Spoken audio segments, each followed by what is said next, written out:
दोस्तों, स्वागत है आपका हमारे YouTube चैनल कॉमिक फैन पर। चलिए दोस्तों, शुरू करते हैं नरक नाशक नागराज की उत्पत्ति श्रृंखला की आखिरी कॉमिक्स नरक आहुति, जो कि नरक दंश का अगला भाग है। नरक नाशक नागराज में अब तक अपने अस्तित्व की खोज में एक और नरक नाशक नागराज नागतांत्रिक नगीना के साथ निकल पड़ा है एक दुर्गम सफर पर, जिसमें उसकी पहली मुठभेड़ होती है काल योद्धा कालदूत से, तो दूसरी ओर एक अज्ञात महाशक्ति पापाध्यक्ष की अपराध परिषद की बैठक में नागराज का निर्माता कौटिल्य नागमणि एक मृत मालक के नरक नाशक बनने की मार्मिक कथा सुना रहा है। कथा जो नरक नाशक व नागमणि की शख्सियत के मानवीय पहलुओं व पिता पुत्र के भावनात्मक संबंधों का सागर है, जिसमें सैलाब बनकर आती है नियति और उसके पिता शंकर साहनी उर्फ शंकर शहंशाह। नागमणि इस बहस से भ्रम में है कि नियति के रूप में नरक नाशक के जीवन में आया बदलाव पिता पुत्र के अलगाव का कारण न बन जाए। इसके अलावा समय की बिसात पर कई अलग अलग किरदार भी अपने मोहरे चल रहे हैं, जिनकी चालें मानवता का भविष्य निर्धारित करेंगी। नरक नाशक की जीवन गाथा का यह रोमांचक व भावनात्मक वर्णन आप पूर्व कथानकों क्रमशः नरक नाशक, नरक नियति और नरक दंश में पढ़ चुके हैं। अब आगे पढ़े। Unknown location now. संसार का सबसे विलक्षण चोर, जो समय की किसी भी धारा से कुछ भी चुरा सकता है, जिसके बारे में दुनिया सबसे कम जानती है, जिसके बारे में यह स्थापित नहीं किया जा सकता कि वह खुद किस समय काल का है। तुम्हारी यही विशेषताएं तुम्हें हमारी आवश्यकता पूर्ति के लिए उपयुक्त बनाती है। तुतेन तू, यह मेरा सौभाग्य है अंधेरी दुनिया के खुदा, जो आपने इस नाचीज को अपने किसी योग्य समझा। अभी तो हमने सिर्फ समझा ही है, हमारी समझ को सत्य सिद्ध करके दिखाओगे तुतेन तू। हमें समय धारा में लोप हो चुका नागतांत्रिक विशंदर वापस चाहिए। परंतु यह कैसे संभव है? आप जानते हैं कि मैं समय धारा से सिर्फ निर्जीव वस्तुएं ही चुरा सकता हूँ। किसी जीवित प्राणी को समय धारा से निकालने की शक्ति और सामर्थ्य मुझ में नहीं है। यदि मैंने ऐसा करने की चेष्टा की तो मेरा संपूर्ण अस्तित्व समय धारा में ही विलीन हो जाएगा।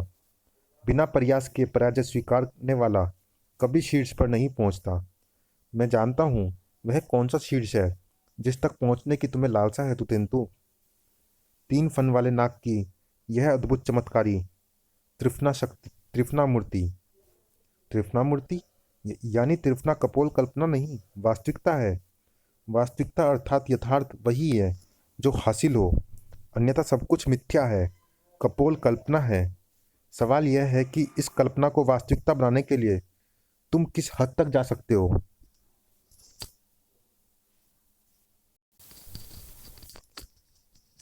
मैं इसे पाने के लिए किसी भी हद तक जा सकता हूँ, तो समझ लो वह हद मेरे आदेशों की सीमा रेखा से आरंभ होती है। मेरे आदेशों का अनुसरण करते जाओ। तुम समय धारा से सिर्फ निर्जीव वस्तुओं को ही उठा सकते हो, तो सर्वप्रथम तुम्हें उस निर्जीव को प्राप्त करना होगा जो तुम्हारे इशारों पर विशंदर को समय धारा से निकाले। हम अपनी अन्वेषण यात्रा का शुभारंभ कहाँ से करने वाले हैं नागराज? इस शिवलिंग की स्थापना स्थल की खोज हम स्वयं महादेव की नगरी से करेंगे, यानी काशी से। दशाश्वमेध घाट, दशाश्वमेध घाट, वाराणसी नाव। बिल्कुल सही समय पर पहुंचे हैं हम लोग। देखो, गंगा आरती शुरू हो रही है। कहते हैं स्वयं महादेव की जटाओं से निकली माँ गंगा की आरती से सभी मनोकामनाएं पूर्ण होती है। मुझे पूरा विश्वास है कि यहाँ से हम खाली हाथ वापस नहीं लौटेंगे। नागराज, यहाँ बनारस में? टन टन टन टन, दुगुड़ दुगुड़ दुगुड़ दुगुड़। अद्भुत नागराज द्वारा गंगा आरती, ऐसा मनोरम और अकल्पनीय दृश्य तो केवल काशी में ही हो सकता है। हर हर महादेव शंभु काशी।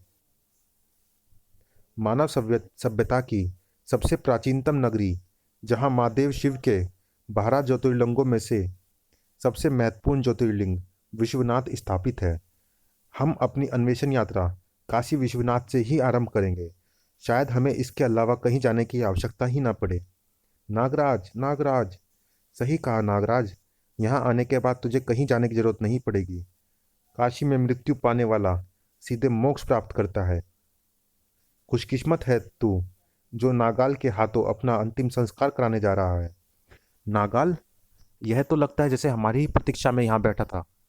यह तो कोई राक्षस है। भागो। इसका मतलब कोई है जिसे यह मालूम था कि हम काशी आने वाले हैं। महिलाएं काफी बड़ी संख्या में हैं। अगर भगदड़ मची तो गजब हो जाएगा। इसे कोई हरकत करने से पहले ही रोकना होगा। नागाल की शक्तियों से वाकिफ नहीं है तू नागराज।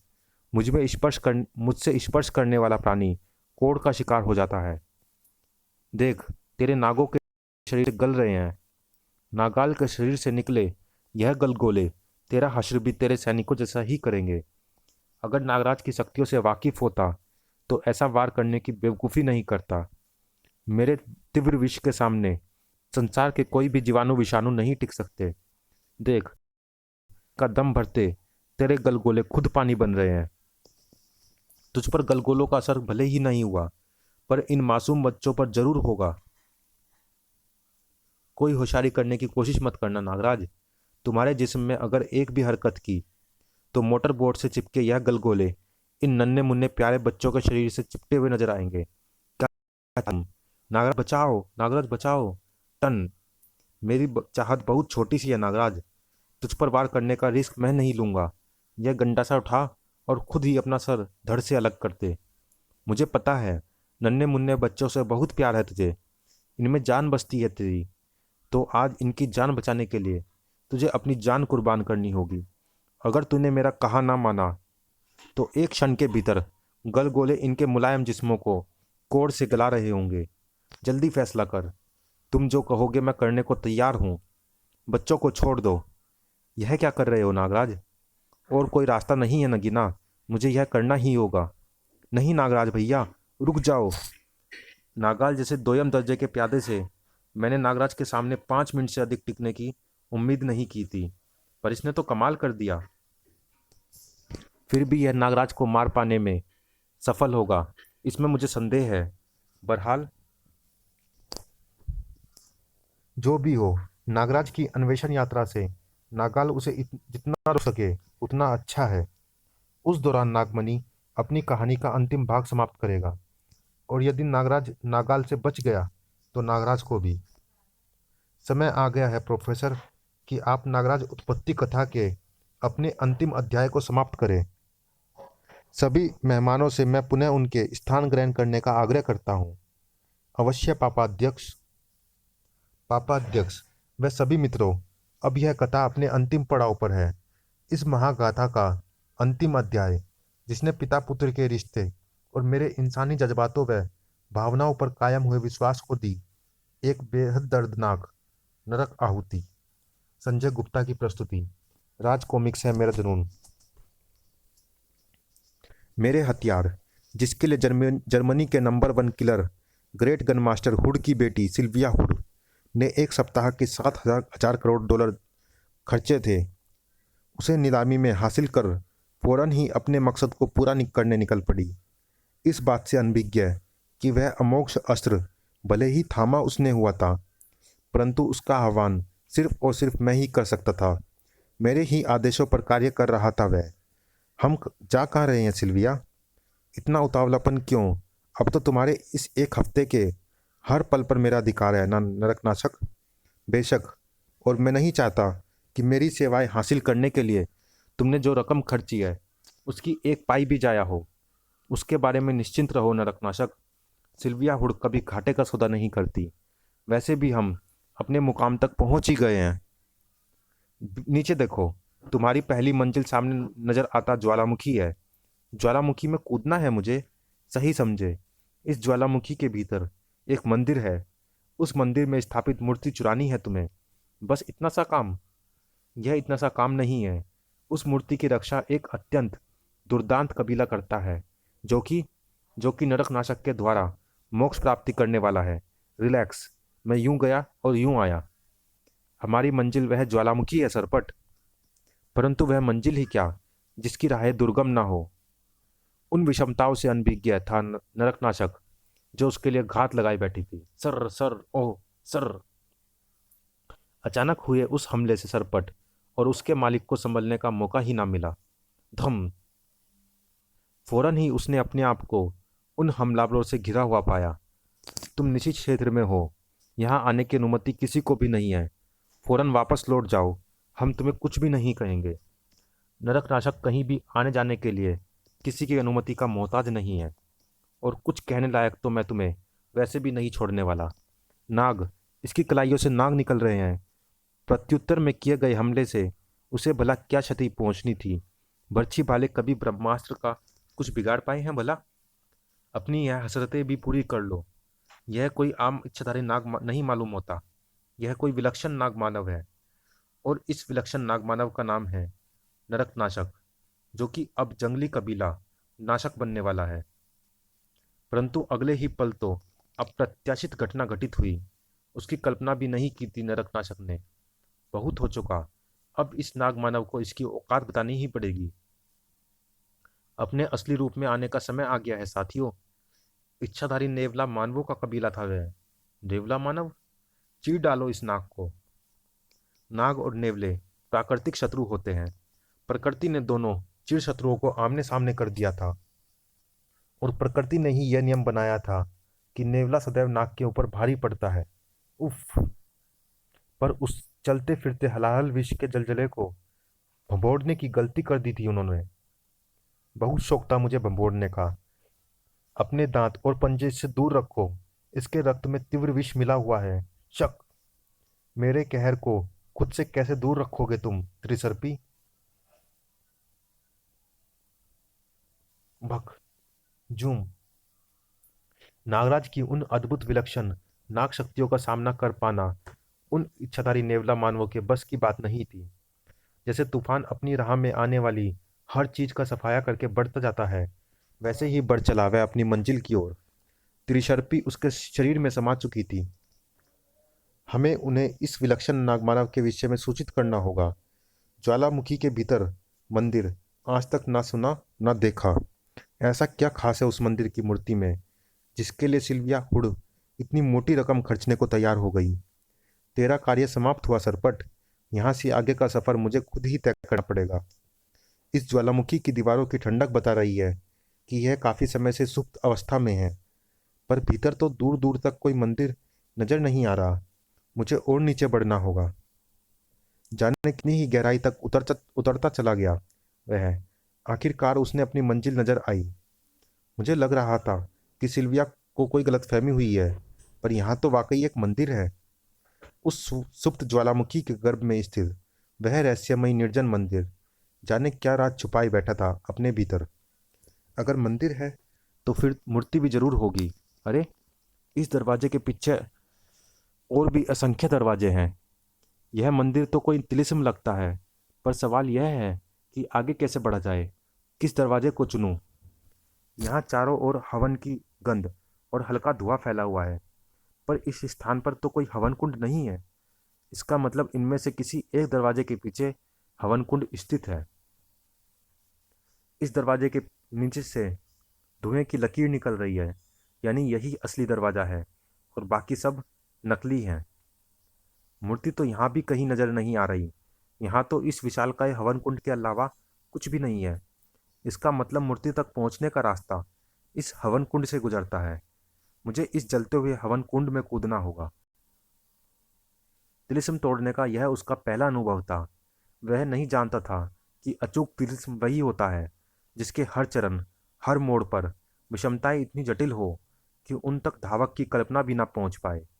ओहो, हवन कुंड की अग्नि विशालकाय नाग रूप लेकर मुझ पर झपट रही है और मुझे कुंड की ओर बढ़ने से रोक रही है।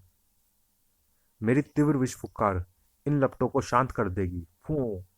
ओह, यह तो पहले से भी ज्यादा आक्रामक हो गया। मेरी विष फुक्कार ने आग में घी का काम कर दिया। नागराज के लिए अगर स्थिति विकट थी, तो मेरे लिए भी महानगर में परिस्थितियां विषम होने की कगार पर थी। पर उद्दंड होती परिस्थितियों और दुश्मनों पर लगाम कसने की पूरी तैयारी कर चुका था मैं। मुझे पता था कि तुम मेरे बुलावे पर जरूर आओगे, मेयर शंकर साहनी उर्फ शंकर शहंशाह। बेटी कहाँ है मेरी? सुरक्षित है अब तक। नियति को एक खरोच भी आई तो बहुत बुरी मौत मारूंगा तुझे मैं। तुम ऐसा ना कर सको, इसीलिए ऐसी हिमाकत करनी पड़ी मुझे। इन फोटोग्राफ्स पर एक नज़र डालो। संसार के सबसे घातक और जहरीले नाग तुम्हारी बेटी के पहरे पर लगाए हैं मैंने। नियति, यह स्थान कौन सा है यह तुम 7 जन्म में भी पता नहीं लगा पाओगे। पर एक बात जान लो, मैं इन सभी नागों को हर घंटे के अंतराल पर एंटी वेनम ट्रैंक्विलाइजर्स दे रहा हूँ, जिसकी वजह से ये किसी को डस नहीं सकते। और अगर डस भी ले तो इनका जहर निष्क्रिय होगा। लेकिन अगर मैं मर गया या किसी भी वजह से 1 घंटे में इन नागों को एंटी वेनम ट्रैंक्विलाइजर्स का डोज नहीं दे सका तो इनका विष सक्रिय हो जाएगा। फिर तुम अंदाज़ा लगा ही सकते हो कि तुम्हारी फूल सी नाजुक बच्ची का वे क्या हश्र करेंगे। नहीं, क्या चाहते हो तुम?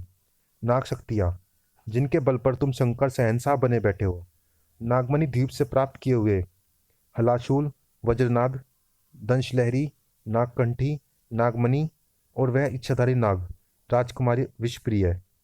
यह सब तुम्हें कैसे मालूम? यह फिलहाल तुम्हारी चिंता का विषय नहीं होना चाहिए।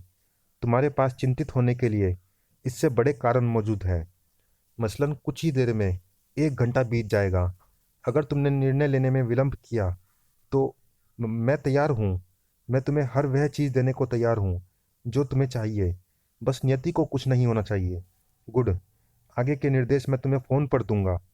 पर इस बात का क्या प्रूफ है कि तुम नाग शक्तियाँ मिलने के बाद नियति को छोड़ दोगे? जानते हो मेयर, हम दोनों काफ़ी मामलों में एक समान हैं। हम दोनों में ही इतनी कुव्वत है, इतनी ताकत है कि जुर्म की दुनिया के बेताज बादशाह बन सके। दुनिया के सबसे बड़े कमीने हैं हम दोनों। पर हम दोनों ही सिर्फ एक जगह मात खाते हैं। हम दोनों ही बाप हैं। भावनाएं इंसान को कमज़ोर बनाती है, हैवान नहीं बनने देती। मेरे भीतर का शैतान कहता है कि हर उस शह को नेस्ता नबूद कर दूं जो मेरे विश्व अपराध जगत का बेताज बादशाह बनने की राह का रोड़ा बने। लेकिन मेरे शैतानी मस्तिष्क पर वह भावनाओं भरा दिल हावी हो रहा है जिसे मेरे बेटे ने धड़कना सिखाया है। अगर मुझे नियति की जान लेनी पड़ी तो शायद उम्र भर अपने बेटे की आंखों में आंखें न डाल सकूं मैं। मेरे इंसानी दिल पर शैतानी दिमाग हावी हो जाए, ऐसा कोई काम ना करना मेयर। यह तुम्हारे पास आखिरी मौका है। अपनी नाग शक्तियाँ मुझे सौंप दो और बदले में एक बाप का वादा है कि वह तुम्हारी बेटी की जिंदगी बख्श देगा। उसके बाद अपनी बेटी को लेकर यह शहर, यह देश छोड़कर किसी ऐसी जगह चले जाना जहां नरकनाशक ताउम्र भी चाहे तो नियति को ढूंढ ना सके। तुझमें और मुझमें जो फर्क है